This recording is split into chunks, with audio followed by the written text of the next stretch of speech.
this.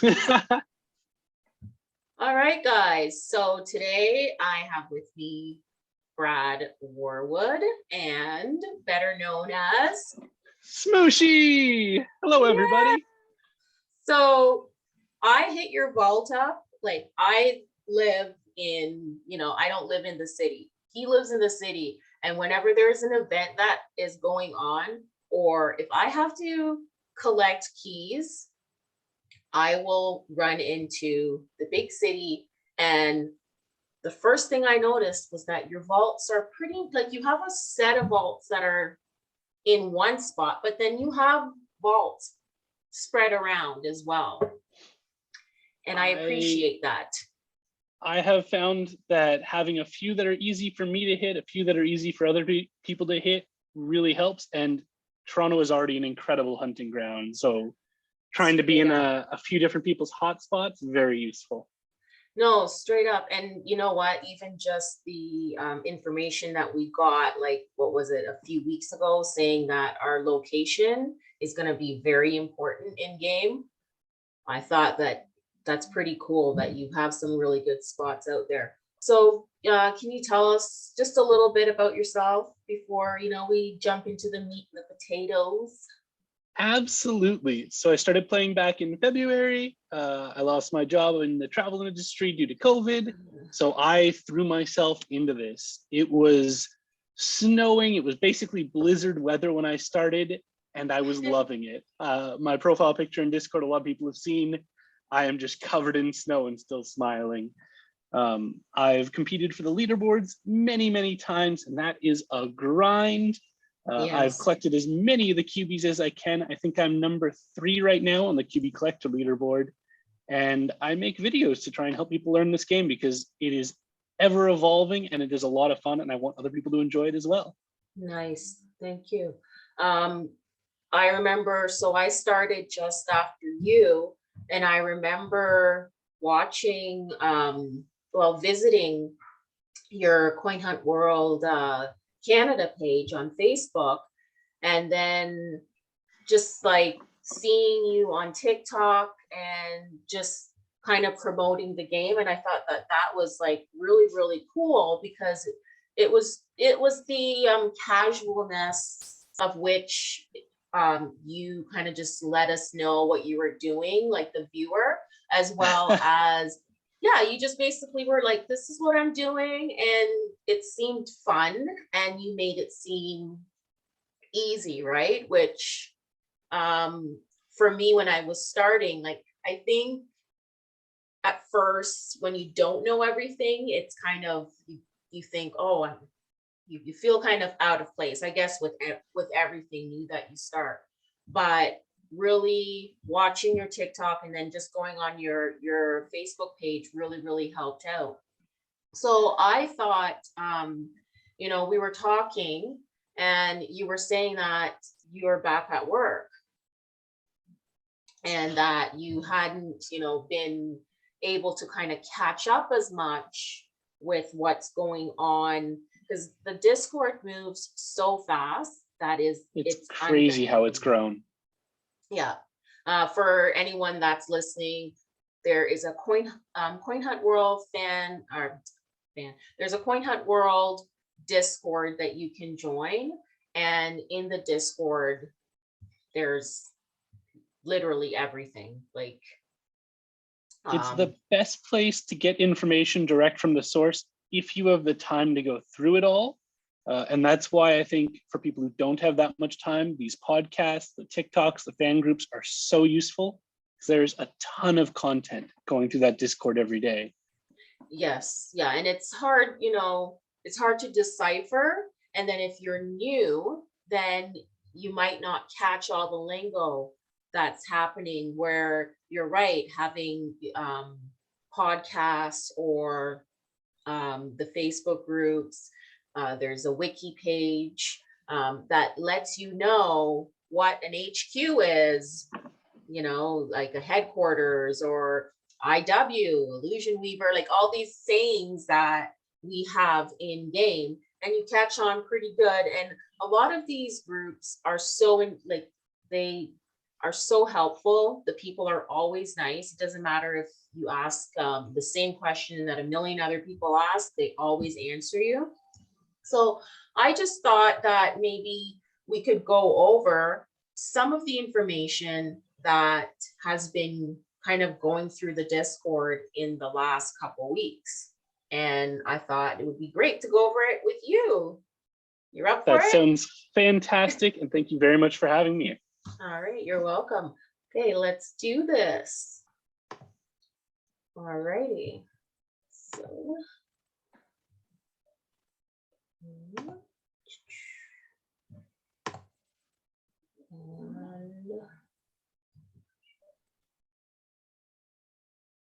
Okay, we need to talk about.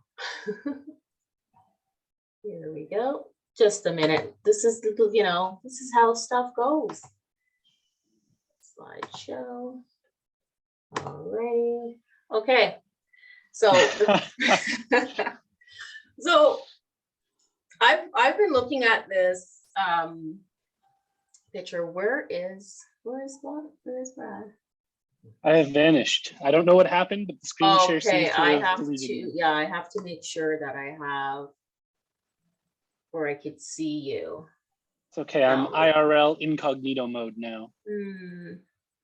Participants video. Let's see. Okay, it'll still show you in the recording my video, guys. Damn. Okay, so I've had this picture. I remember the first time it came up. Do you remember the first time it came up on your group?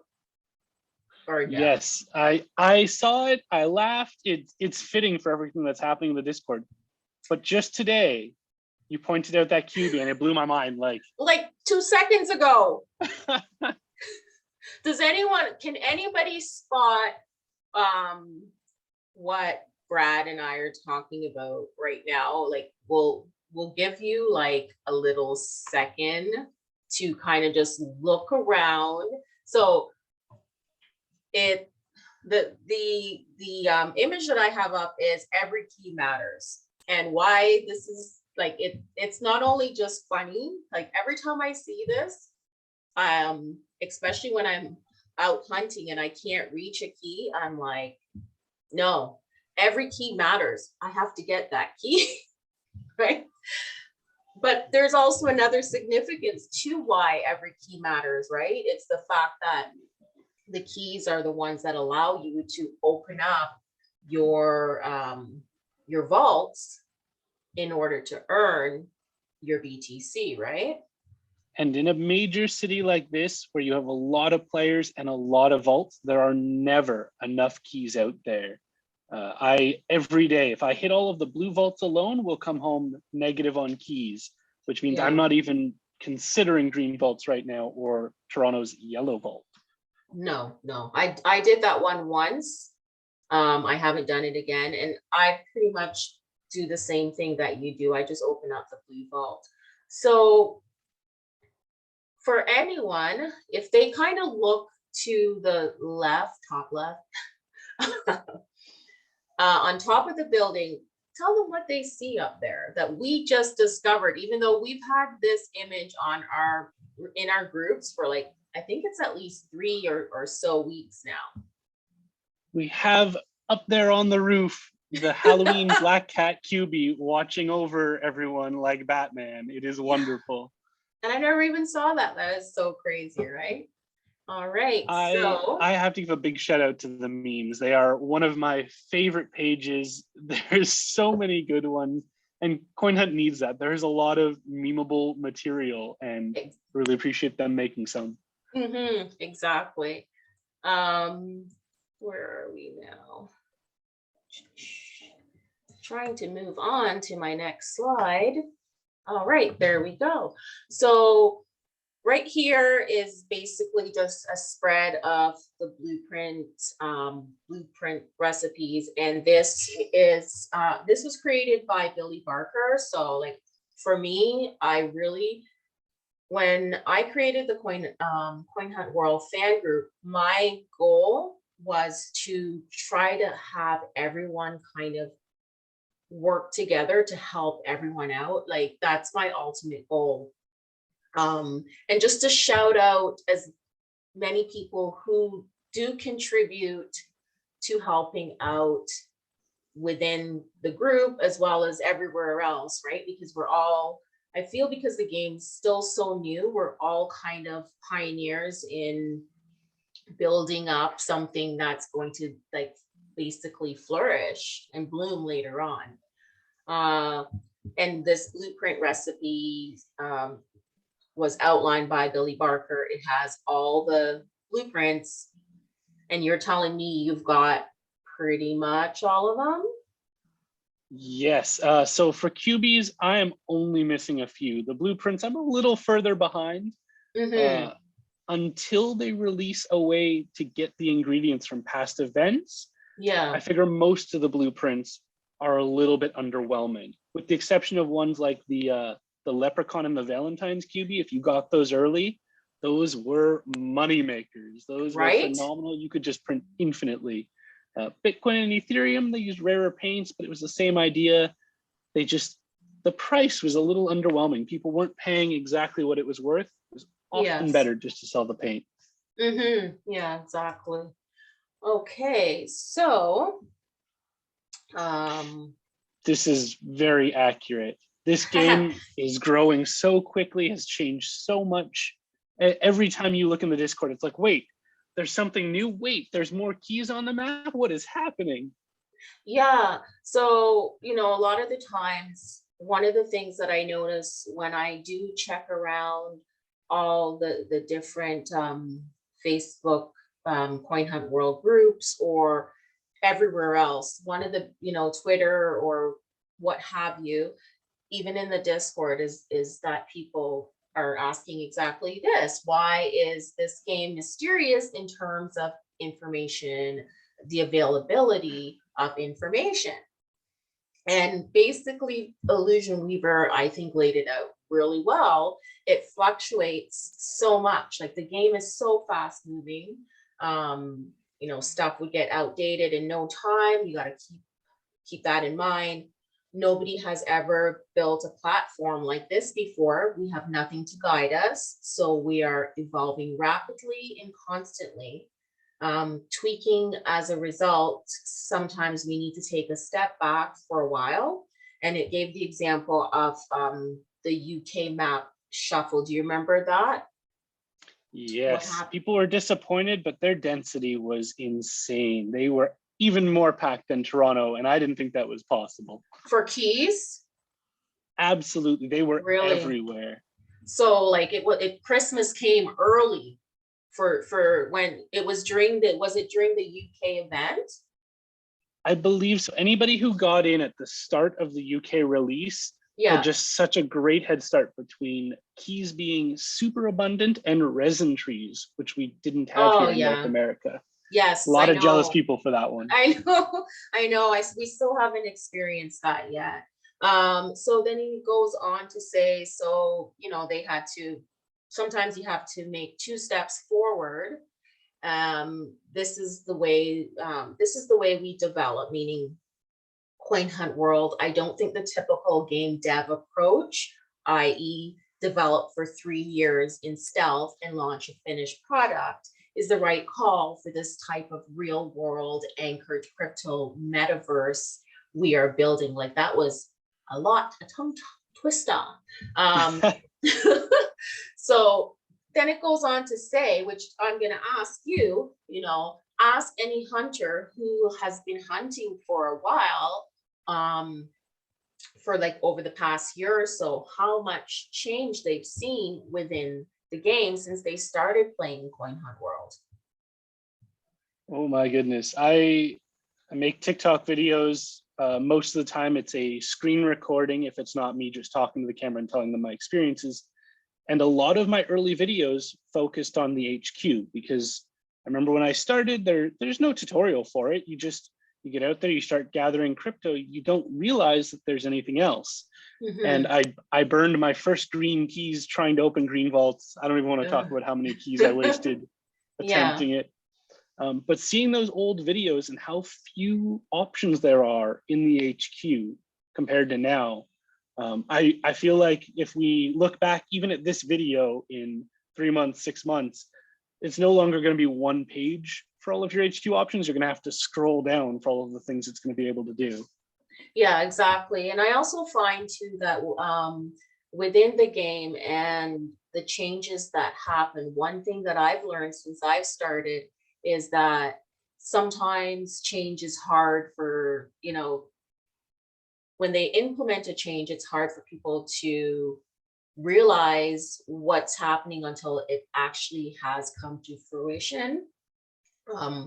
I always use the mystery box with the green key. I don't know, for some reason I always go back to that one because I think it's the perfect example of you don't know what you're getting until you actually open up the box, in the sense of we used to get green keys and everybody loved it. And when it was announced that things are going to change, there was pandemonium. Like, do you remember that? Yeah, I was one of those people. I was a little worried when it first happened, mystery boxes over the green box, but it's grown on me. You have the potential to get a little bit more. You have the potential to get a little bit less. But for people who experienced the Satoshi drift, as it was called, having to get your box a little later every day, it eventually would mean there'd be a day where you miss it, or you'd have to get it after work, and suddenly instead of 10 seconds later every day, it's like, well, my mystery box or my green box came 8 hours later today, so I guess tomorrow I also have to pick up after work. Having that fixed schedule now is phenomenal. Yes, I find that I like the 3 times a day, and I like the fact that it's not just the one set time, because you're right. There was times that if you missed it, you were out. You know, just kind of one of many things, like even with when they implemented the hunter mode versus the kill mode. That one still breaks my heart a little bit. I Yeah. haven't competed for the leaderboard since the dynamic trivia nerf. Yeah. I still love this game, and I don't think that's going to change with any patch they release. But it definitely makes you rethink high tier vaults. It makes you rethink how much a key is actually worth, because a key is no longer worth 10 cents, a dollar, $10. It has kind of a variable amount based on how quick you can be with trivia. Yeah. Especially on those new tough categories. Whew. Exactly. So you were talking about the memes, and this one, it's fun. I saw this one a while ago. It's by Kevo Strings. Kevo Strings. Am I pronouncing that right? I am terrible with people's names. There are people I've talked to with their in-game name and their real name, and I didn't know they were the same. So it says, players are quitting because the game is too hard. What can we do to stop this? It says, release a new shop item. By the way, there is a new shop item coming soon. By the way, yes, there is. So release a new shop item was one suggestion. El Salvador another. Create a tutorial in game and stop relying on the wiki. And so the pirate throws money out. It's like, no thanks, we don't like that. Move it on there. So one of the things that was announced was that in game coming up, we will be getting zero benefits of being in a vehicle to get keys. What do you think of that? I love it. Hearing that there have been a couple players who managed to get 800, 900, 1,000 keys in a day breaks my heart and my sore little feet. I have walked and biked for the vast majority of playing this game, and it was tough to compete with those players driving.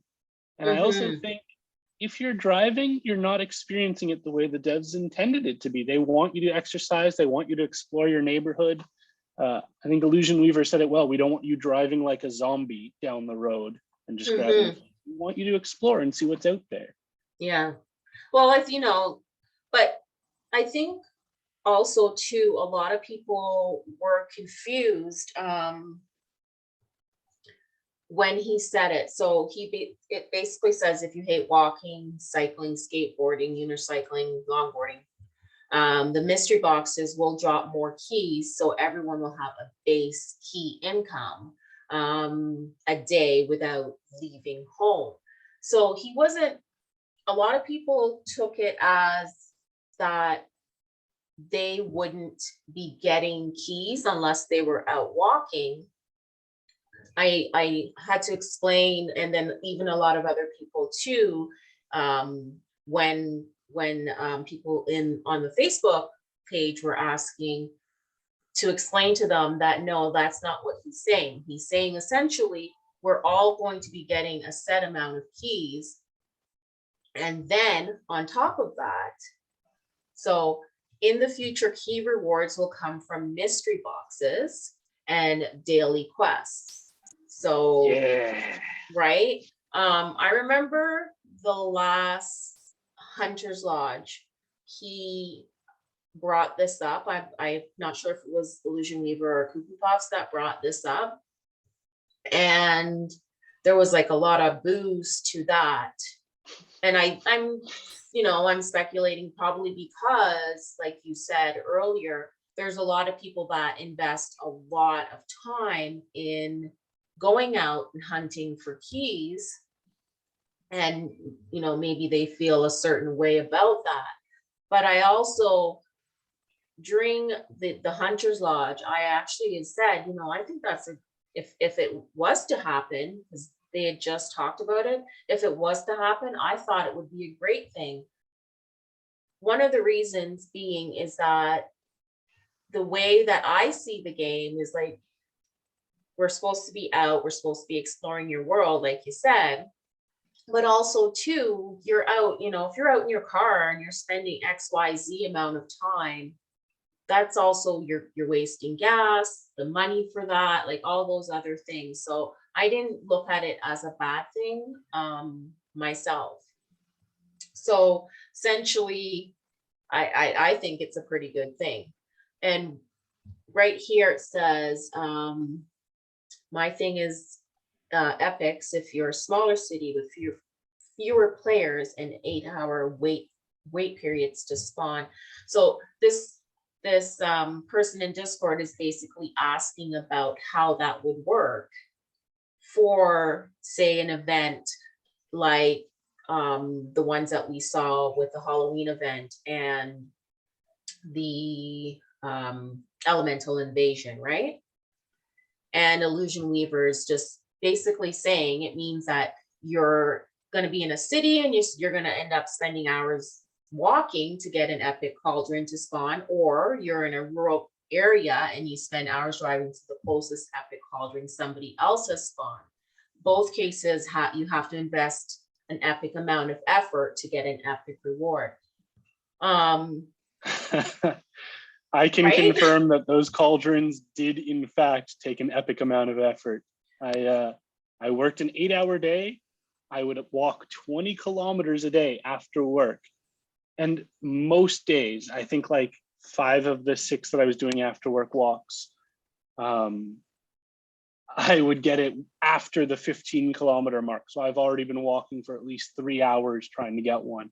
Holy. And I never spawned one epic even. No? I only spawned commons and rares. So I like that though. I 100% agree that the devs want to make epics epic, because there are a lot of games where it's like, well, if everybody has an epic, is it really epic? Exactly.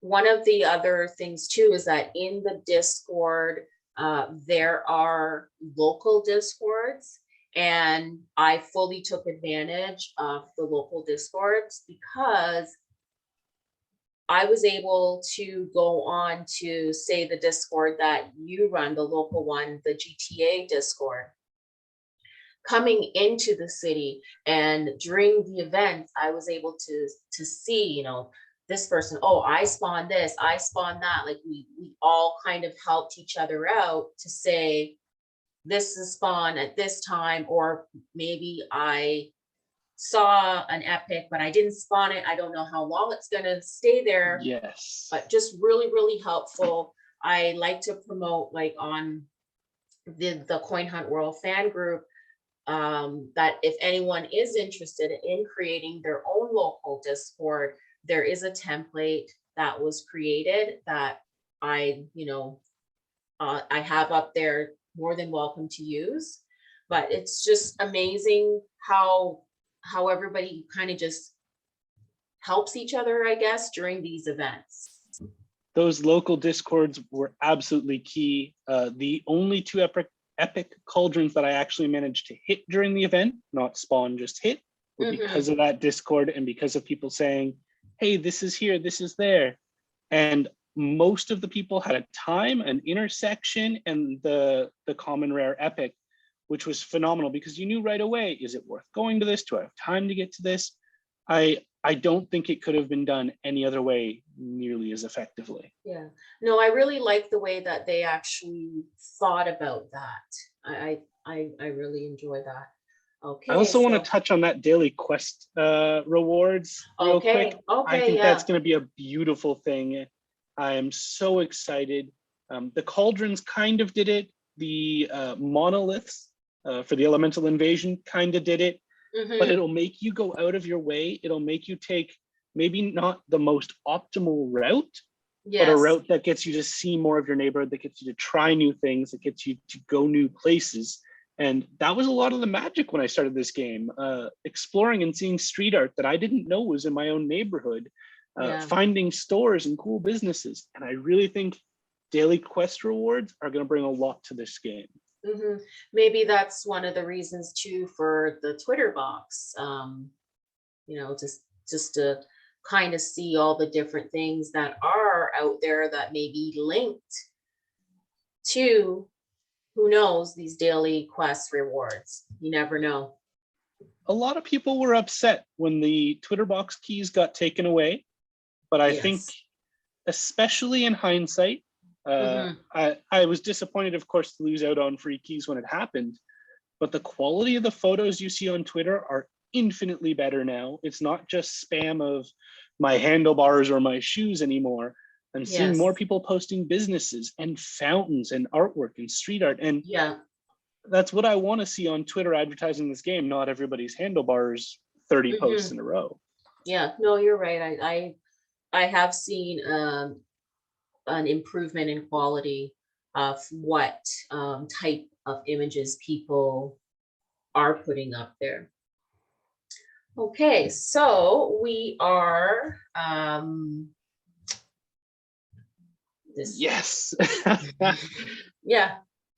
it basically says it, more rewards for physical activity.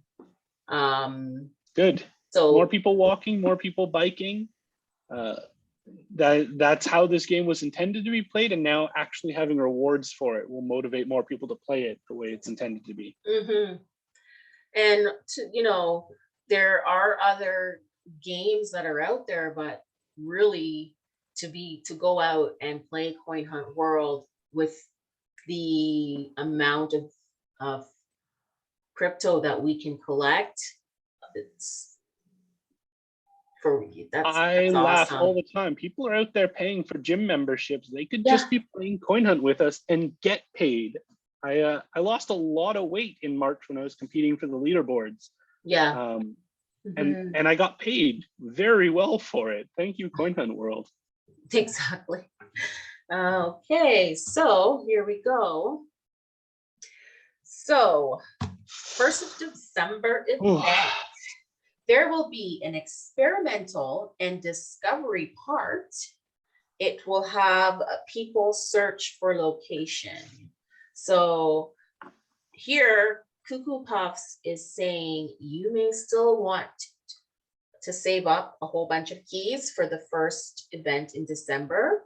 It's a new type that they will be trying. Have you heard anything about that? I haven't heard anything about it yet, But this particular picture here actually gives us a nice clue that there is likely to be multiple events in December, not just the Christmas one, or if they're doing a New Year's Eve one, but there's presumably going to be one a little earlier on as well. I think I heard something about NFTs being mentioned. Okay, Yes. so right, it says here, for Cuckoo Pops, he feels it's the right time. That he feels, I feel like most of us, right, are at the right age to appreciate our NFT event, right? But also too, when talking about the December event, it was said that there will be an experimental part of that event, and it will have people search for locations. So not really sure how that's going to play out. They always do amazing work in it's not that things are hard, it's just because it's new. But then I feel like us hunters, we figure it out together because we have all these resources to kind of help each other out. Let's hear. So that was right age for, he said, we're the right age for the NFT event. And he said that in the Discord last week. I think Illusion Weaver is known for spilling the beans a lot, but Cuckoo Puffs drops the best ones on the side for us. Yeah, like he was going off. So I was like, oh, I'm here. There's a bit of a joke in there that every time Sunday rolls around, you come in there and you get Cuckoo Puffs talking because Illusion Weaver's out. He's busy on Sunday. And that's when there's nobody to rein him in. He just gets to beans, more beans. Yes, it's like, keep it coming, keep it coming. So NFTs will drop, but how they will drop will be a mystery for this event that he's talking about. And like, I what do you think about the fact that we are now to the next stage where we're going to be getting NFTs? I don't have a lot of experience with NFTs. A lot of what I've learned about NFTs are from different podcasts surrounding this game. But I think implementing them into CoinHunt is just the logical next step. A big thing that they've been trying to do is increase how many keys are burned without necessarily having to give out crypto for it. And so having people throw in, say, a yellow or a red key to try and get an NFT is a great way to both give artists exposure, get more people holding NFTs, get more people aware of NFTs without necessarily having to give everyone $10 or $100 for those keys. I think this is a really clever way to bring more people into this space. Yeah. One of the things that like I really like about the CoinHuntWorld is what you just said. You essentially saying you don't know that much about NFTs, but I guarantee you by time this all plays out, we're going to know so much more. And that's what I love about the game, because for people that don't know anything even about crypto, yes, I find that as they get into the game and time goes on, they, you know, within a couple months, they know so much more than they ever did the few months before, and then so on and so forth. It's like, I find it's like a segue to learning more and then going out and wanting to learn more on your own. What do you feel? 100%. This is the gateway game into crypto. When I started, especially with a lot of the videos I was making, I wasn't trying to tell people, oh, I made this many Satoshis this week or this much Gwei this week. I would just say, yeah, I made about 30 bucks. I made about 40 bucks this week just walking to and from the coffee shop or to and from work. Yeah. And a lot of people were like, wait, you're getting paid? Well, how can I play this game? How can I get involved? And when they find out it's Bitcoin or Ethereum, there's no longer that like, oh, it's funny money. I think that was my favorite one that I've heard it referred to as. They were like, oh, so I just cash this out through an exchange. It normalizes a lot of things that might have stopped people from getting into it themselves. Oh, I don't want to give $100 to Uphold. But if somebody else is giving $100 in value to Uphold for me, who am I to turn that down? And then they get signed up for the space. They start seeing these other tokens and they start asking questions from a knowledgeable community who's there. And that's the thing. A lot of people come to this game for the crypto, but they stay for the community. There's phenomenal people here who love to teach about the space. That's I have nothing to say about that. That's exactly it. Overall, I feel that, you know, most people they're just overall very community oriented, very helpful. And you know, in time, like you see people come and go, like even in the short period of time that I've not short, but since I've started, you see certain names and then you don't see them, and then maybe some you'll see again. But overall, 100%, I feel like this is the spot where I've seen job offers on here. I see people helping people to, you know, find out about certain areas if they're going traveling or what have you. Pretty much. I think Vancouver has got it down pat, and I'm constantly seeing people say, hey, I want to come out there. Will somebody show me around? Will somebody show me the good hunting spots? And there's always people jumping like, yes, we'd love to do that. And I think the day Vancouver gets a purple vault, though, the game's going to go broke. There's a lot of people ready for that out there. Yes, it's like crazy out there. I think too, it's because like when it all started, that was like the hub. I feel now that we have US, we have Canada, we have UK, we have the launch in El Salvador happening and a few other launches happening. I think we're going to see just uptick of very unique hunting styles happening.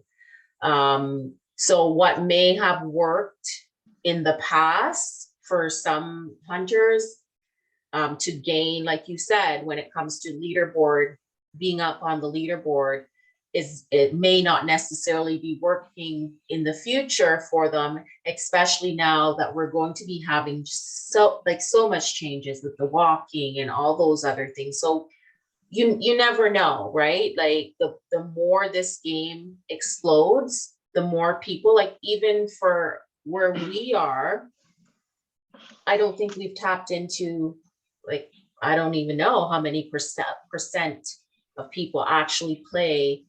I know in the city, there's a lot of vaults, but a lot of vaults in the city. They're definitely fairly spread out in Toronto in that the East End and the West End have a ton, downtown has a ton, but there are a lot of spots with gaps. I think Vancouver planned it really well. They kind of coordinated like, hey, delete this vault, bring it over here. We'll even fill it up for you if that's a concern. Just let's make a spot that everybody wants to go to. And I think that a lot of countries that are going to be joining that have been watching CoinHunt evolve are going to have seen the strategies other places have used and be able to implement them right off the bat and just blow us all away. They're going to blow our minds with some of the maps we see by Anakura. That's how I feel as well. I think once we start adding a lot of other countries in, we're just going to see, like I said, a different style of hunting and a lot of new names on the leaderboard. So we are talking about, he was talking about essentially, like here, Cuckoo Puff says, I can tell you that if the NFT event goes well, it's going to open doors for a ton of cool events in game, which basically says it. pretty much. And then, Yay. yeah, so he's talking about giving Christmas bonuses, like he's Santa Claus. He's like, very excited for that. we can even give Christmas bonuses, Christmas bonus keys, like, events like for Xmas, you get a key, hey, you get a key type thing, right? Honestly, the keys from Cuckoo Puffs will be my favorite Christmas gift this year, hands down. All righty. So I feel like it was like the Cuckoo Puffs day. So he says, I also envision achievements in game where you answer enough questions from a specific category, you get a special QB related to it. Imagine doctor, astronomer, librarian, QBs, etc. What do you think about that? I absolutely love it. And this comment is why I rush to do as many of the health and science. I think it's health and medicine questions that I can.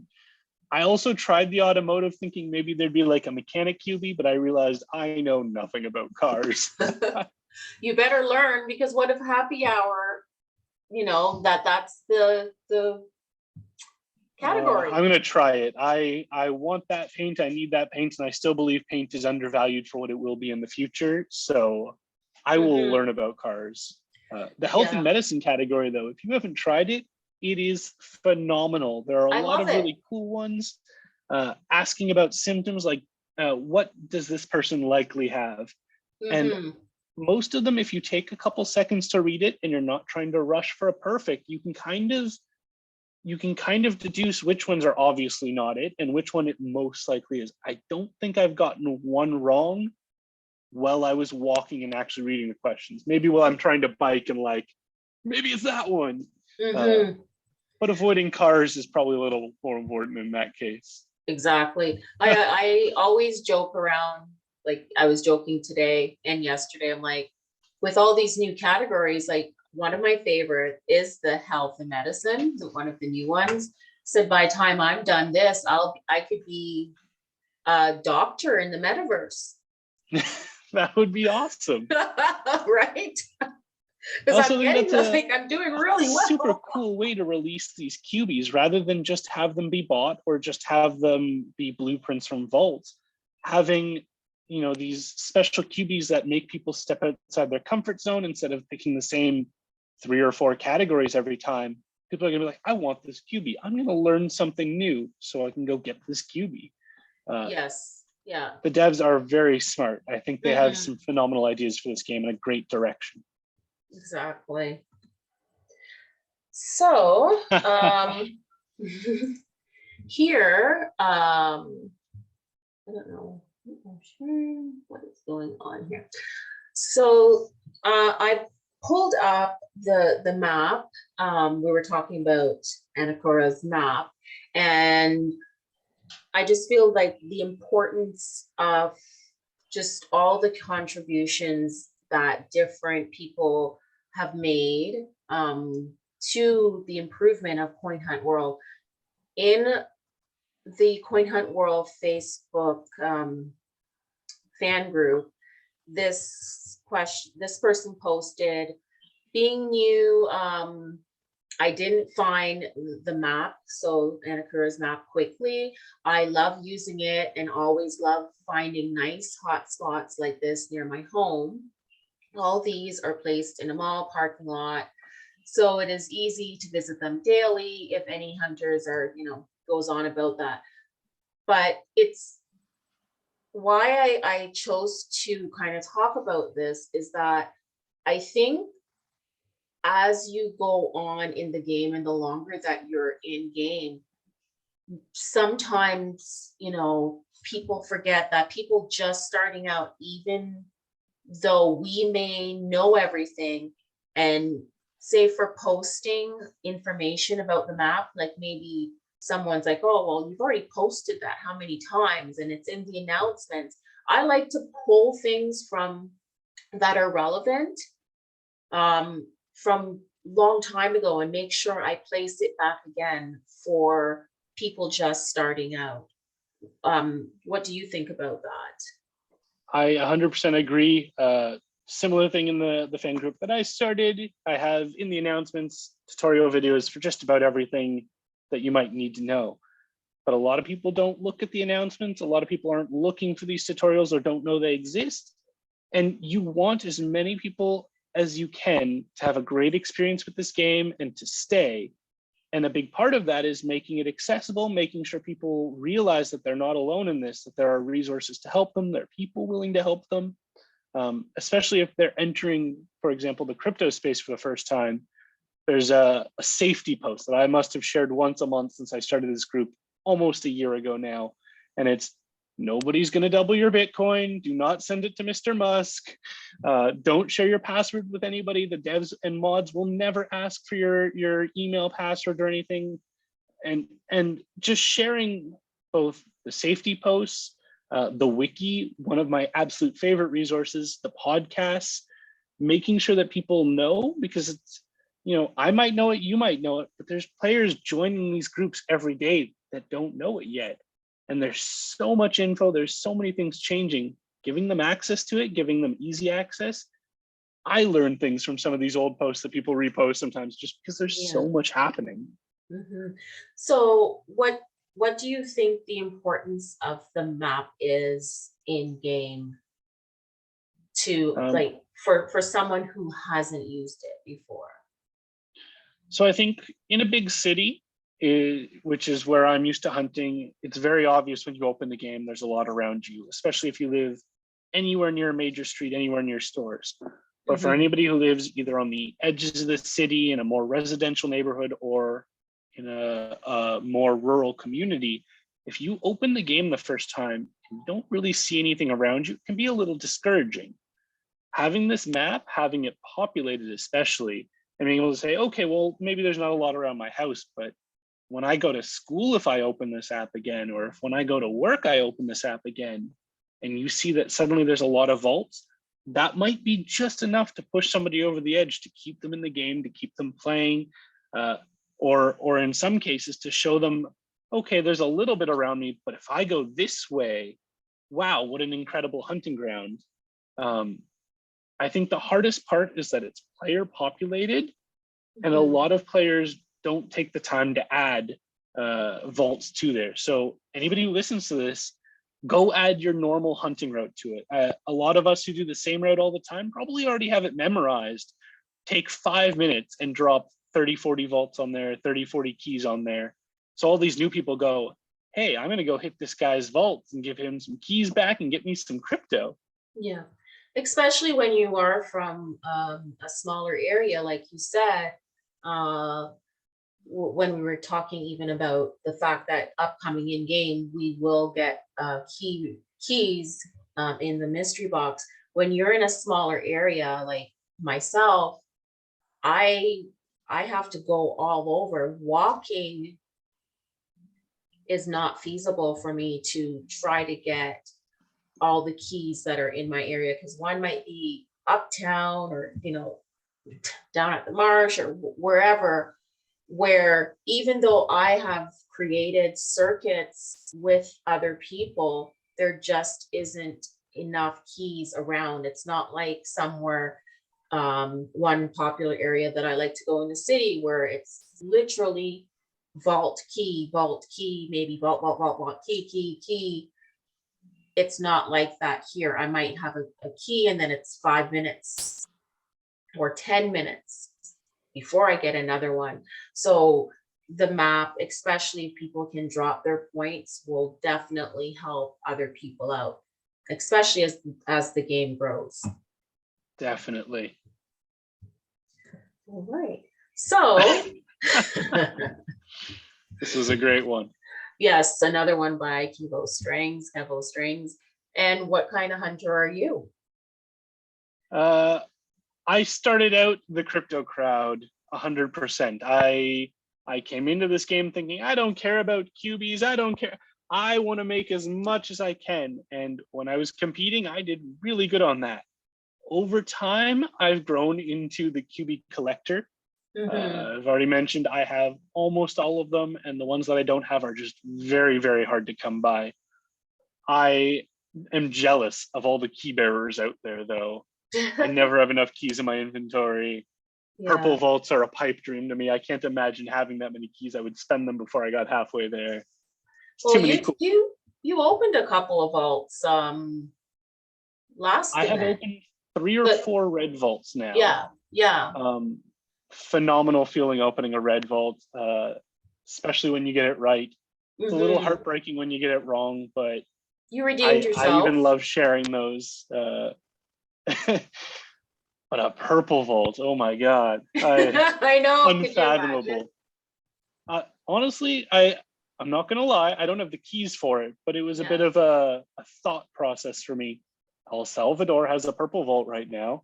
Yes. The flight there was $260. The flight back was around the same. I could take a vacation if I get that question right, assuming I had the keys for it. I'd have a paid vacation by CoinHunt.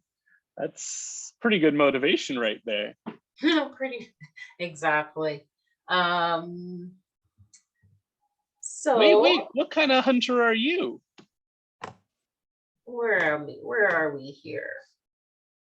Back.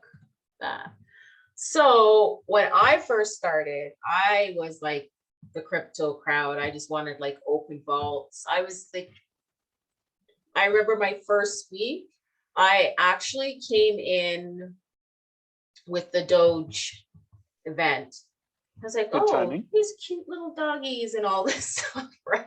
I had no idea what was happening type thing. I had been, into crypto before, but then when I was introduced to the game, I thought it was just so much fun. And there was hardly anything around me. Like literally when I say it was pretty much in-game stuff. So it was I was part of the crypto crowd. Then, I'm collecting QBs. I don't have all of them. I don't have all, I wish I was a blueprint baron, but I haven't been in game long enough for that or have enough keys to get the stuff from the auction house. And, who knows how things are going to go once we do get those base keys. So for me right now, I'm making sure that I buy as many QBs as I can right now because I see the prices exploding in the auction house.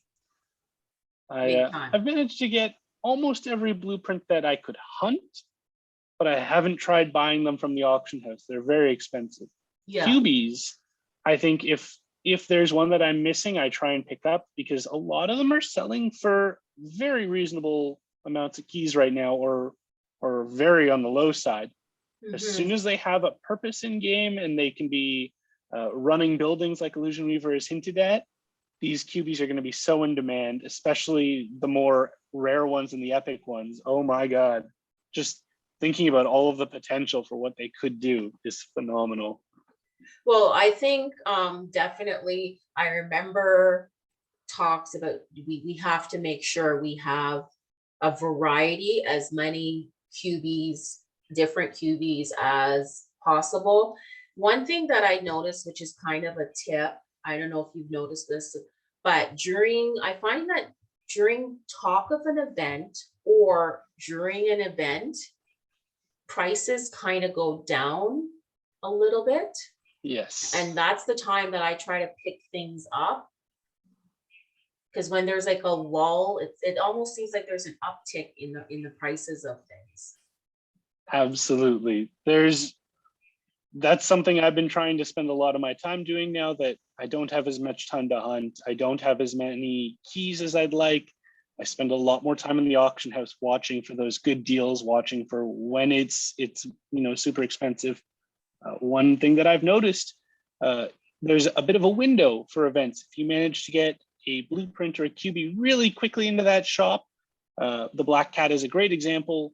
It'll sell for 1,000 plus comfortably. The VBK QBs as well, selling for a ton right away.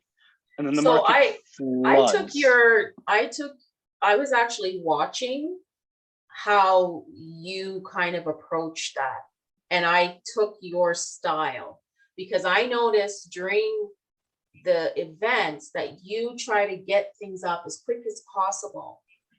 And that's Yes. why. So how do you feel about those cats? I think it's still too soon to say, but that was an incredibly hard cat to get. Yes. So first off, you had to already have all 9 of the randomly generated cats. And some of those were extremely tough to get. Some of them were pricey to buy. I think the Missy cat is selling for like 800 plus keys. So to see the black cat selling for 300, 400, 500 keys after I killed the 800, oh my God, that Yes, hurts. yeah. Yeah. But knowing that there's only 30 blueprints, knowing that blood is mostly finite, they may have it come back in future events, but in limited quantities, and that it's also needed for the vampire, which is a very in-demand QB.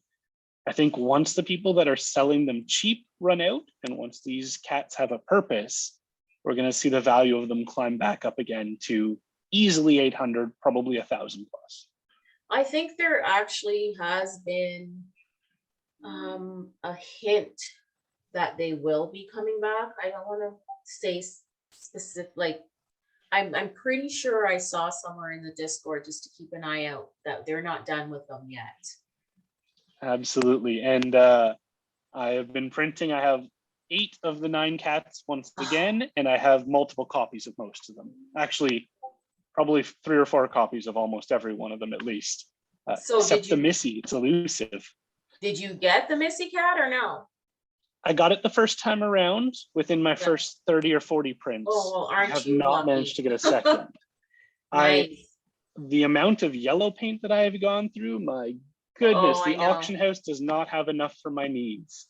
I'm still recovering from that. That's why I was happy that the Thanksgiving event was giving paint out, because you are right. The paint is so dear. Like we need to stack up.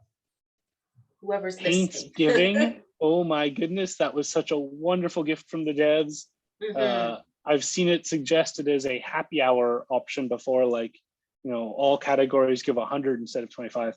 And seeing them do this for the duration of the event, I've never been so tempted to call in sick to work when I'm not sick, just because I wanted to be out there hitting vaults. I wanted that paint. Blue paint especially. Blue paint doesn't pop up in happy hour. So, red and purple might be more rare, but can you get that much blue comfortably most of the time? Definitely not. And I was wondering about that too, because you're right. During happy hour, all colors except for the blue pop up. So I wonder what that means for the future. Yep. I have been bullish on paint for months and months and months now, and I remain bullish. It's going to go up in value. Yes, awesome. So here, Illusion Weaver is talking about the auction house and a buy now option. So, so you do like that? I love it. Yeah. If you're willing to set the price slightly above what you would hope to get for it as a buy now, but start the auction off low enough to make the fire list, it gives you the best of both worlds. You will have people bidding it up, you'll have people going towards your goal. But if somebody has to go to work, if somebody has to go deal with some family commitment and be away from their HQ, they can also just say, you know what? It's worth this much to me. I'll pay you what you're asking. It's mine. And I think it unlocks doors for other things as well. Players have mentioned kind of like a trade. All right, if you want this, I'll put it as a buy now, right now at this price. And it's just going to make so many things easier. The number of auctions I have lost because I fell asleep breaks my heart. If you want it, buy it, and that's going to be an option. Exactly. How do you feel about it? I like that, because like you said, if you're away from home, you don't have access to your auction house. So if you really need something, why not have the option to get it right now? Buy now, like everything Absolutely. else, right? So I wonder if they will have like how that will be implemented, and probably will still have the traditional auctioning method, and then like a real auction house have, where you put set price and then move on, which will work perfectly for those people who can't, like you said, be at home, or they fall asleep, or sometimes just life happens and you're not able to be watching the auction house all the time. Life happens is a great way to say it. There is life outside this game, even though this game is super addicting. Exactly. Yes, for sure. Okay, so here Cuckoo Puffs is talking about players being able to build yellow cranes, red structures, and he's talking about like raid vaults, etc. He was talking about the fact that we, the hunters, will be the ones eventually that will be responsible for, say, setting up like the yellow cranes, right? We will be able to build yellow cranes, red structures, and all these things. What do you think about that? The red structures, I am super excited for. I want to know what they have in mind. I want to coordinate with the rest of the city to have these built as fast as possible. Just like my excitement when they first released the yellow vaults, and it was like, everybody, let's have this filled as fast as we can. I hit that yellow vault every single week, I think 10 weeks in a row. Absolutely loved it. The yellow crane now doesn't excite me too much. There aren't enough keys in the game for me to even hit the Toronto one consistently anymore. So I'm going to skip the yellow cranes, but the red structures, I want to build them. I want to see what they can do. I want to man them with QBs. Oh, there's so much potential there. I know that Illusion Weaver had said a few times, he's hinted over the past few months, and again last week or the week before, the importance of resin, and that I believe exactly what was said was you're going to need truckloads. Yeah, so the yellow crane cost $1 million. If you just follow their normal logic with the game where 10 yellow keys equals a red, I think we're looking at 10 million resin to build a red structure, which I don't imagine there are many players that have. I think if Toronto were to come together, we could almost have it built pretty quickly, but that's still going to take a lot of effort and limit how many red structures are out there right away. Well, what do you think? Like, I was thinking also too, maybe he's hinting that we, may have, instead of just our UVs, the blue ones, maybe we'd get green UVs, or who knows? I'm speculating, right? I don't know, because there's not, I think something like that would be kind of cool as well. I think I've seen that as well. For a very long time, they've hinted eventually green UVs would be coming. And it's the same situation. I'm only hitting blue vaults right now. They are the best bang for your buck, paint resin wise.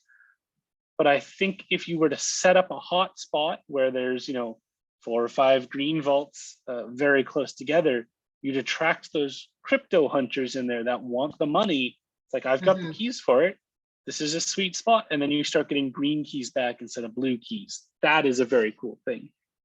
Yes, or another option, maybe we are limited to only 10 UVs. What if we were to get more? I would love that.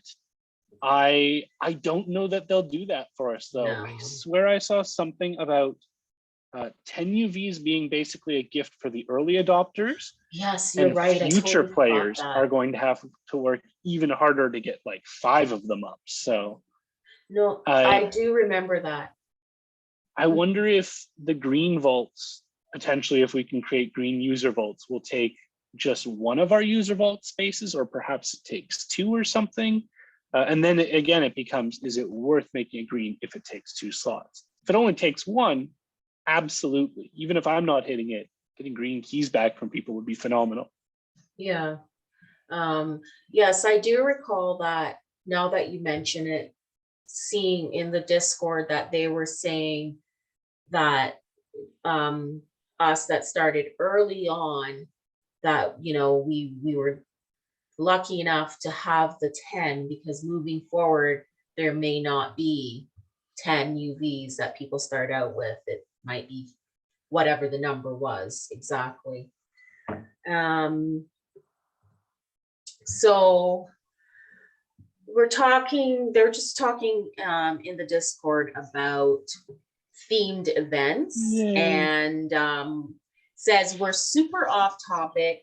To pull it on topic, there will be a day when you log into CoinHuntWorld and it will be completely medieval themed with some awesome cubies. Maybe a year after that, we do a space themed event. Your thoughts? Once again, just thank you, Cuckoo Puffs, for all of these beans. I love it. Again, he has such phenomenal ideas, and I want to see these things. We've already said, like, QBs when we started didn't seem like a big deal. Once you're in the game, once you've started to see the community, and once QBs have jobs that you'll be providing them in structures, having all of these special events with medieval QBs, space QBs is going to be such phenomenal motivation for people to get out there and go a little extra hard. And just the number of things that they could add to this. Like, he gives us 2 suggestions here. Exactly. But knowing what a smart guy he probably has another 30 of these kind of ideas already. Like, what about a cowboy themed event? And it's going to be so cool to see all of the cool things they release. I just hope they give us some notice on these events. Yes.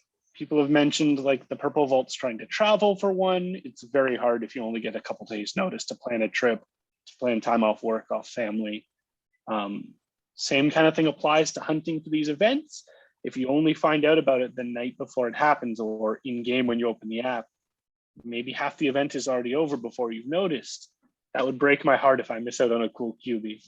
And that's the importance, I feel, of all the different groups that are out there.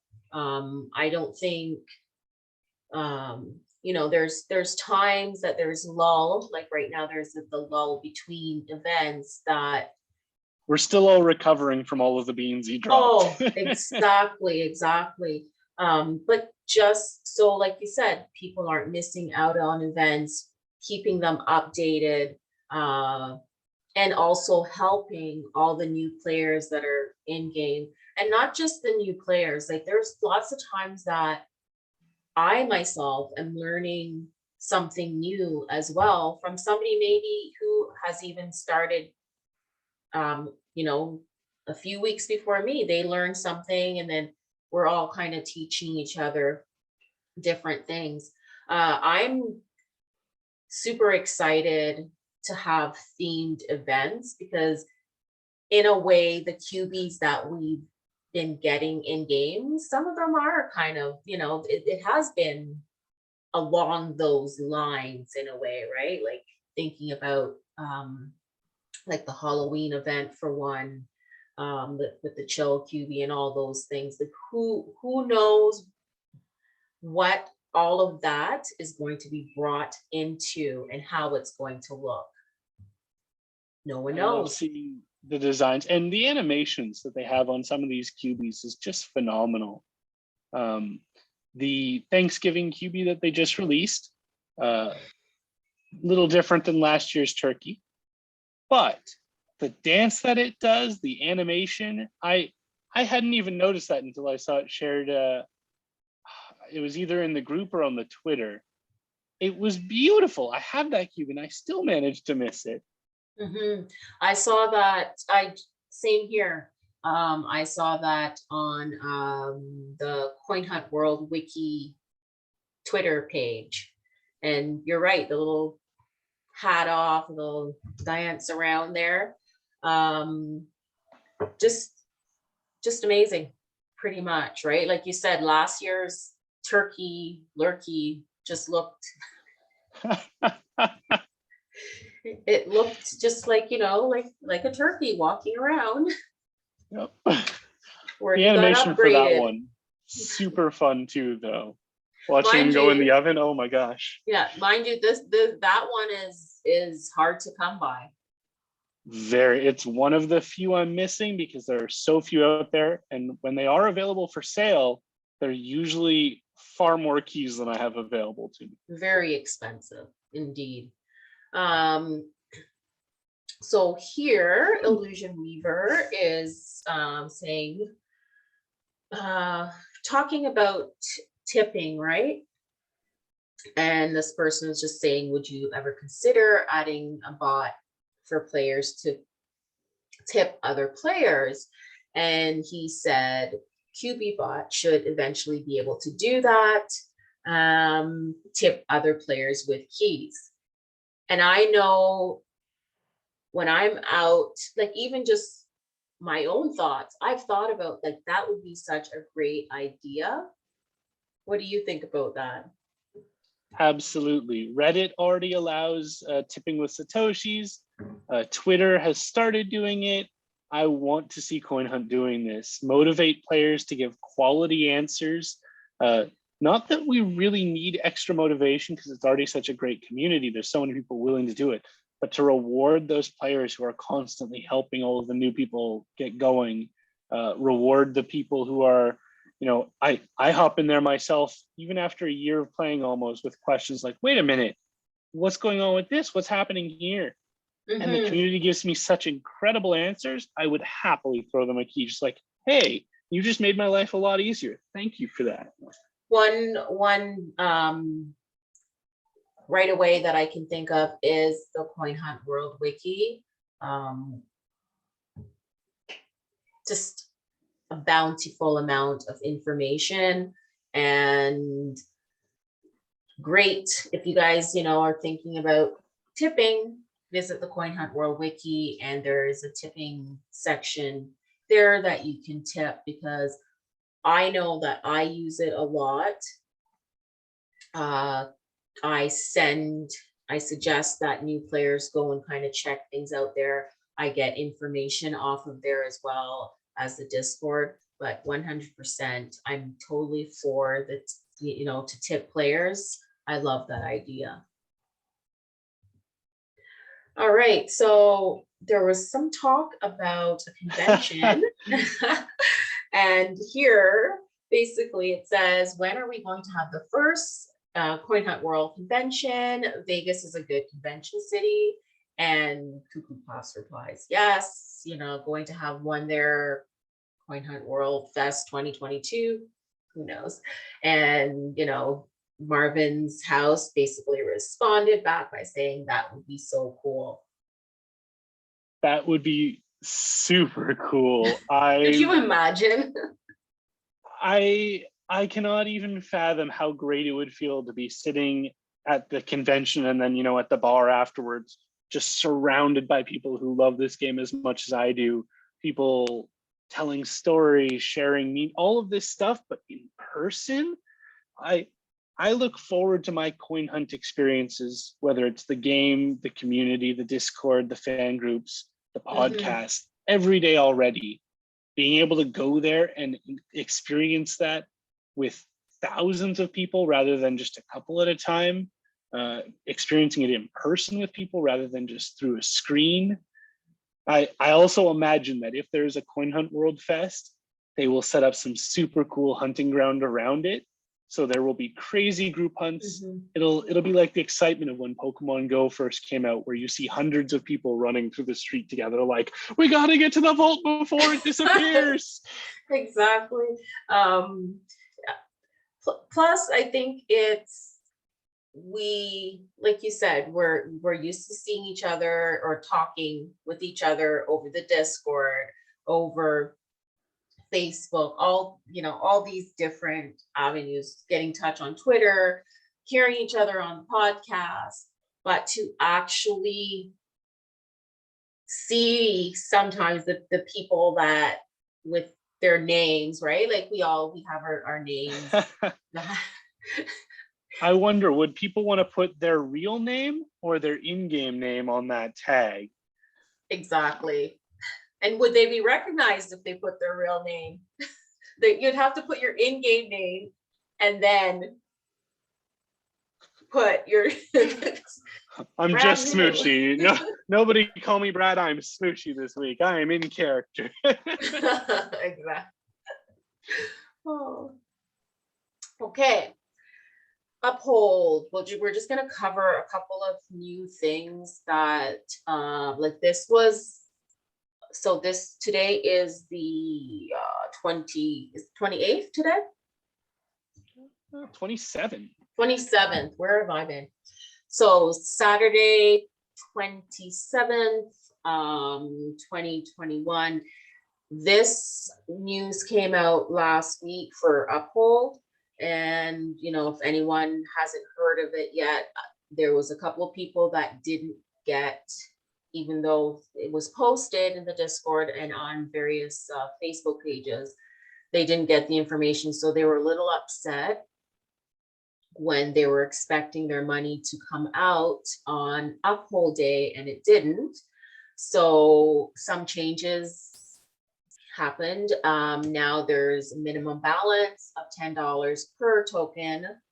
And the two tokens are the BTC and the Ethereum. If you do not have the minimum balance, the tokens stay in your CoinHuntWorld inventory until you reach the $10 minimum. Your thoughts on this? I think this is a pretty minor change. We've survived the Twitter key nerf. We survived the dynamic nerf. This is pretty negligible. Your coins are safe in the game. And $10, I actually asked, it was phenomenal timing. I had asked on Twitter just the morning before this was announced, is there anybody who's not making the $5 minimum per token and can share with me why? I realize that I am in a great hunting ground and I do walk more than your normal person. But in the entire year, even during winter, when it was like blizzards and snowstorms and a foot of snow, I don't think I've ever had a week where I made less than 15 to 20 of each token.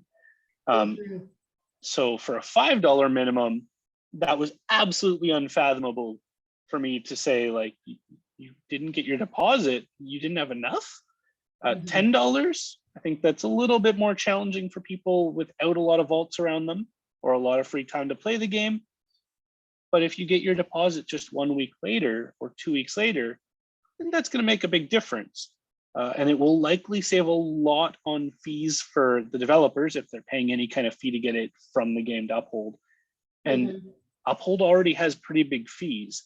Are you really going to want to withdraw $5 each week and pay the $20 Bitcoin fee or whatever? You wait for it to grow anyways. Yeah, I know a lot of people as well. Some people who had unlocked Uphold, in hindsight, were saying that is there a way that they could put it on pause? So maybe those people would be happy. Like I'm okay with it, even if it, it's kind of building, like you said. For me, anyways, I understand that there may be people out there that they want to do things a bit differently, or they depended on that to come out. Just basically letting people know that there has been this change, essentially. And we just came out of the Thanksgiving event. No more Paintsgiving. Yes, no more Paintsgiving. Yes, I forgot. Yeah, I saw Anikura.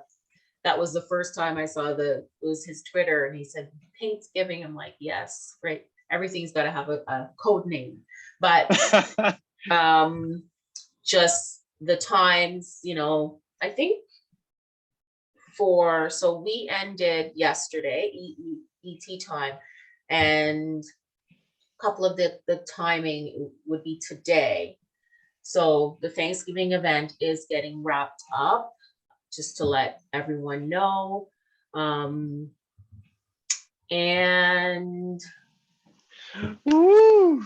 there you This is the go. good- Yes, so we are now going to be on Hunter's Lodge number 3.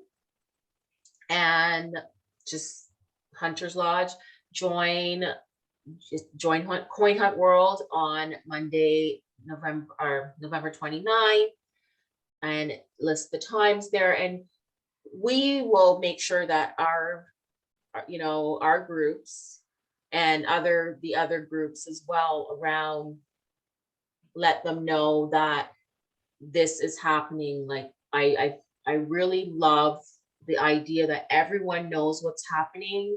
It's not that I have information and I'm only keeping it for myself type thing. I'll sell you this information for 8 blue keys. Exactly. So yes, the Hunter's Lodge number 3 is going to be on Twitch, and then followed by a chat with the devs. They're going to be in there, you know, everyone's going to be there. You guys want to, you know, join. Hopefully we'll see everyone there. If you go into the CoinHuntWorld Discord main page, there is a section that is called events. And if you click on that, it will send you a notification for basically when the event is going to be starting. If you guys thought that there was a lot of beans spilled by Illusion Weaver during the Block Boy streams, or a lot of beans spilled by Cuckoo Puffs on Sundays when Illusion Weaver is away, or even on this podcast here, you think there is some beans that you hadn't caught before, this Hunter's Lodge will blow you away with the number of amazing things that you end up hearing. The previous 2 have been absolutely phenomenal.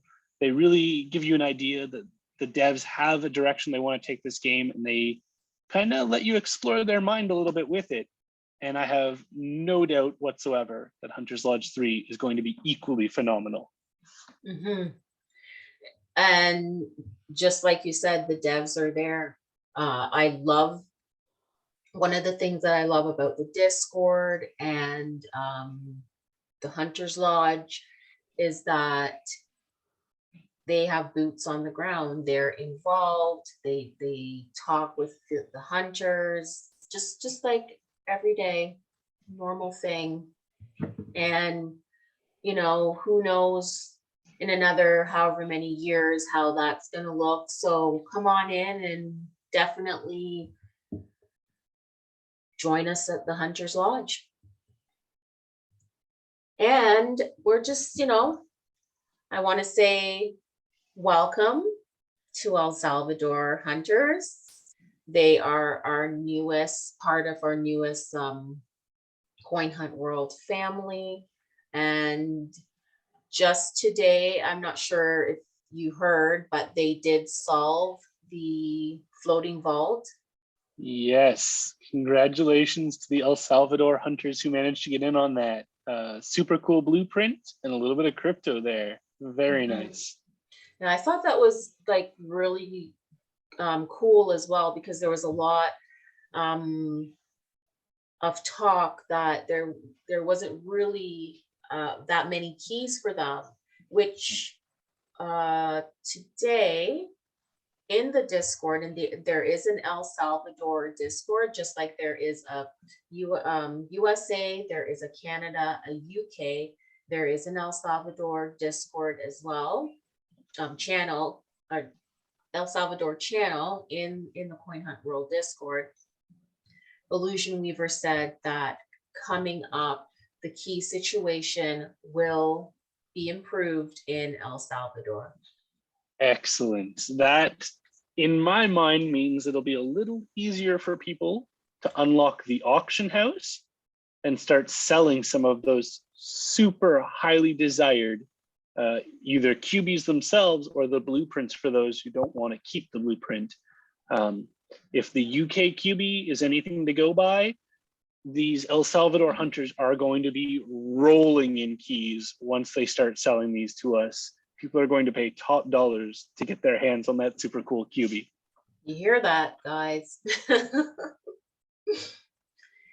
I will right now give any El Salvador hunter every key that I have access to for that QB. It may not be a whole lot, but there are other players who are going to outbid me. So, and that basically comes to the end of our musing about what's been happening in CoinHuntWorld. And no more beans, people. no, We're all in. Yes. Thank you very, very much for joining me. It was like had a nice little chat, just about pretty much covered a bunch of different things. I know I'm sure I'll think of other things as well yourself afterwards, but I had a super, super chat with you, learned a lot, and thank you very much. Thank you for having me and letting me share my love of this game with everybody. I appreciate it. You're welcome, and have yourself a great night. You as well. Good night, everybody. Good night.